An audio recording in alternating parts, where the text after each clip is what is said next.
Hi welcome back to my channel. ಎಲ್ಲರೂ ಹೇಗಿದ್ದೀರಾ? ಎಲ್ಲರೂ ಚೆನ್ನಾಗಿದ್ದೀರಾ ಅಂತ ಅಂದ್ಕೊಳ್ತಾ ಇದ್ದೀನಿ. ಸೊ ಬನ್ನಿ, ವಿಡಿಯೋ ಸ್ಟಾರ್ಟ್ ಮಾಡೋಕ್ಕಿಂತ ಮುಂಚೆ ಯಾರು ನನ್ನ ಚಾನೆಲ್ನ ಸಬ್ಸ್ಕ್ರೈಬ್ ಮಾಡದೆ ನೋಡ್ತಾರೆ ಪ್ಲೀಸ್ ಚಾನೆಲ್ನ ಸಬ್ಸ್ಕ್ರೈಬ್ ಮಾಡಿ, ಹಾಗೆ ಲೈಕ್ ಶೇರ್ ಕಮೆಂಟ್ನ ಮಾಡೋದನ್ನು ಕೂಡ ಮರಿಬೇಡಿ.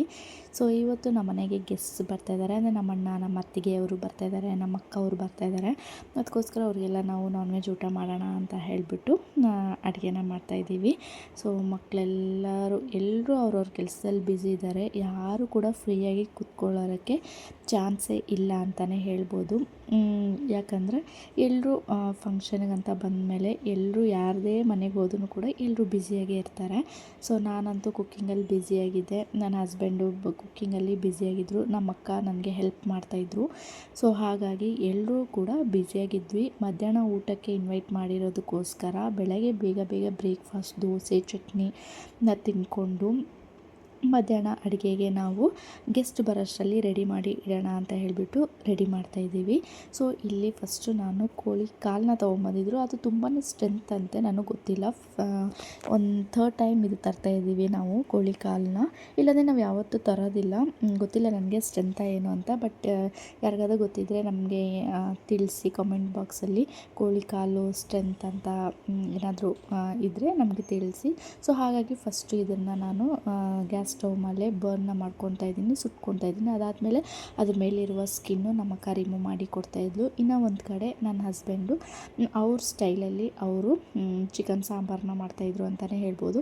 ಅದಕ್ಕಾಗಿ ನಮ್ಮ ಅಕ್ಕ ಏನೇನು ಬೇಕೋ ಅದೆಲ್ಲ ಕಟ್ ಮಾಡಿ ಕೊಟ್ಟಿದ್ಲು. ಅದಕ್ಕೆ ಮುಂಚೆ ನಾವು ರೈಸು ಮತ್ತು ಬಾಯ್ಲ್ಡ್ ರೈಸು ಎರಡೂ ರೈಸು ಕೂಡ ರೆಡಿ ಮಾಡಿ ಇಕ್ಕಿದ್ವಿ. ಜಸ್ಟ್ ರಾಗಿ ಬಾಲ್ ಮಾಡಬೇಕು, ಅದಾದಮೇಲೆ ಚಿಕನ್ ಸಾಂಬಾರನ್ನ ಮಾಡಬೇಕು. ಅದಕ್ಕೋಸ್ಕರ ಫಸ್ಟ್ ನಮ್ಮ ಮನೆಯವರು ಒಪ್ಕೊಂಡ್ರು, ನಾನು ಚಿಕನ್ ಸಾಂಬಾರು ಮಾಡ್ತೀವಿ, ನೀವು ಮುದ್ದೆ ರೈಸ್ ಅದೆಲ್ಲ ನೀವು ಮಾಡ್ಕೊಳ್ಳಿ ಅಂತ ಹೇಳಿದ್ರು. ಸೊ ಹಾಗಾಗಿ ಫಸ್ಟು ನನ್ನ ಹಸ್ಬೆಂಡು ಸಾಂಬಾರು ಮಾಡಿಬಿಡಲಿ ಅಂತ ಹೇಳಿಬಿಟ್ಟು ಅವ್ರಿಗೆ ಏನೇನು ರೆಡಿ ಮಾಡಿ ಕೊಡಬೇಕೋ ಅದನ್ನೆಲ್ಲವೂ ಕೂಡ ನಾವು ರೆಡಿ ಮಾಡಿ ಕೊಟ್ಟಾಯಿತು. ಅವರು ಅವ್ರ ಪಾಡಿಗೆ ಅವರು ರೆಡಿ ಮಾಡ್ತಾಯಿದ್ರು. ಅಷ್ಟೊತ್ತಲ್ಲಿ ನಮ್ಮ ಅಣ್ಣ ಅವರು ನಮ್ಮ ಮನೆಗೆ ಕರೆದಿದ್ದೀನಿ. ಅದಕ್ಕೋಸ್ಕರ ಅವರು ಫಸ್ಟ್ ಟೈಮ್ ಬ್ಯಾಂಗ್ಳೂರಿಗೆ ಬಂದಿದ್ದಾರೆ. ನಮ್ಮ ಅತ್ತಿಗೆ ಅವರಿಬ್ಬರು ಪುಟ್ಟ ಮಕ್ಕಳು. ಸೊ ಬಿಸಿಲಲ್ಲಿ ಬಂದಿದ್ದಾರೆ, ಸಂಡೇ ಹೊತ್ತು ಬಂದಿದ್ದು. ಅದಕ್ಕೋಸ್ಕರನೇ ಫಸ್ಟು ಎಲ್ಲರೂ ಬಂದಿದ್ದ ತಕ್ಷಣ ಎಲ್ರಿಗೂ ಐಸ್ ಕ್ರೀಮ್ನ ಕೊಟ್ಟಿದ್ದೀವಿ ತಿನ್ನೋದಕ್ಕಂತ ಹೇಳಿಬಿಟ್ಟು ಎಲ್ಲರೂ ಐಸ್ ಕ್ರೀಮ್ ತಿಂತಾಯಿದ್ದಾರೆ. ಅಷ್ಟೊತ್ತಲ್ಲಿ ನಾವು ಅಡುಗೆ ರೆಡಿ ಮಾಡ್ಬೋದು ಅಂತ ಹೇಳಿಬಿಟ್ಟು ಅಡುಗೆನ ರೆಡಿ ಮಾಡ್ತಾಯಿದ್ದೀವಿ.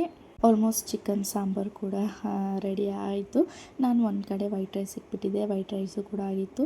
ಅದಾದಮೇಲೆ ಎಲ್ರಿಗೂ ನಮ್ಮೂರ ಕಡೆ ಏನಂದರೆ ಎಲ್ಲರೂ ಕೂಡ ಜೋಳದ ರೊಟ್ಟಿ ಊಟ ಮಾಡ್ತಾರೆ.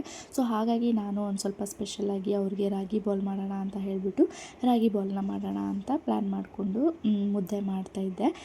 ಹಾಗಾಗಿ ಅದಾದಮೇಲೆ ನನ್ನ ಅಣ್ಣನ ಮಗ ಚಿಕ್ಕವನಿದ್ದಾನಲ್ವ, ಸೊ ಅವನಿಗೆ ಕಾರಲ್ಲಿ ಮತ್ತು ನನ್ನ ಮಗಂದು ಬೈಕಲ್ಲೆಲ್ಲ ಕೂರಿಸೋಣ ಅಂತ ಹೇಳಿಬಿಟ್ಟು ಅದನ್ನೆಲ್ಲ ತೆಗೆದೆ. ಬಟ್ ಆದರೂ ಕೂಡ ಒಂದು ಕಡೆ ಬೇಜಾರಾಗ್ತಿತ್ತು. ಪ್ರತಿಯೊಂದು ಮಕ್ಕಳಿದ್ರು, ಎಲ್ರಿಗೂ ಕೂಡ ಆಸೆ ಇರುತ್ತಲ್ವ ಮಕ್ಕಳಂತ ಅಂದಮೇಲೆ. ಒಬ್ಬರನ್ನ ಕೊಟ್ಟು ಒಬ್ಬರನ್ನ ಕೊಟ್ಟಿಲ್ಲ ಅಂದರೆ ಬೇಜಾರಾಗುತ್ತೆ. ಬಟ್ ಏನು ಮಾಡೋದು, ಅವನು ಇಲ್ಲಿರೋ ಎಲ್ಲ ಮಕ್ಕಳಿಗಿಂತ ಅವನು ಚಿಕ್ಕವನಾಗಿದ್ದ. ಅದಕ್ಕೋಸ್ಕರನೇ ಅವನಿಗೆ ಸ್ವಲ್ಪ ಹೊತ್ತು ಆಟ ಆಡಲಿ, ಅವನು ಹಠ ಮಾಡ್ತಾಯಿದ್ದ ಸ್ವಲ್ಪ. ಅದಕ್ಕೋಸ್ಕರವಾಗಿ ಅವನಿಗೆ ಗಾಡಿಯಲ್ಲಿ ಕಾರಲ್ಲಿ ಕೂರೋಕ್ಕೆ ಬಿಟ್ವಿ. ಅದಾದಮೇಲೆ ನನ್ನ ಮಗ ಸಾಲದಿರೋದಕ್ಕೆ ಕಿಚನಲ್ಲಿ ಇಟ್ಟಿರೋ ಬೈಕನ್ನು ಕೂಡ ಎತ್ಕೊಂಡು ಬಂದ. ಎಲ್ಲರೂ ಇದ್ದೀವಲ್ವ, ಸೊ ಜಾಗ ಸಾಲಲ್ಲ ಅಂತ ಹೇಳ್ಬಿಟ್ಟು ಕಿಚನಲ್ಲಿ ಬೈಕ್ನ ಇಟ್ಟಿದ್ದೆ, ಅಲ್ಲಿಂದ ಹೋಗ್ಬಿಟ್ಟು ಎತ್ಕೊಂಡ್ಬಂದ.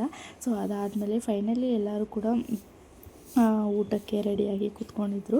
ಅದಾದಮೇಲೆ ಚಿಕನ್ ಸಾಂಬಾರು ಕೂಡ ರೆಡಿ ಆಯಿತು. ನಾನು ಕೂಡ ಒಂದು 10-12 ರಾಗಿ ಮುದ್ದೆ, ಸ್ಮಾಲ್ ರಾಗಿ ಮುದ್ದೆನ ಮಾಡಿದೆ. ಯಾಕಂದರೆ ಯಾರು ತಿಂತಾರೆ ಯಾರು ತಿನ್ನಲ್ಲ ಗೊತ್ತಿಲ್ವಲ್ಲ. ಸೊ ಅದಕ್ಕೋಸ್ಕರನೇ ಚಿಕ್ಕ ಮುದ್ದೆನ ಮಾಡಿದೆ. ಫಸ್ಟು ಮಕ್ಕಳಿಗೆ ಮತ್ತು ನಮ್ಮಣ್ಣ ಅತ್ತಿಗೆಗೆ ಊಟಕ್ಕೆ ಬಡಿಸ್ತಾ ಇದ್ದಾರೆ ನಮ್ಮಕ್ಕ.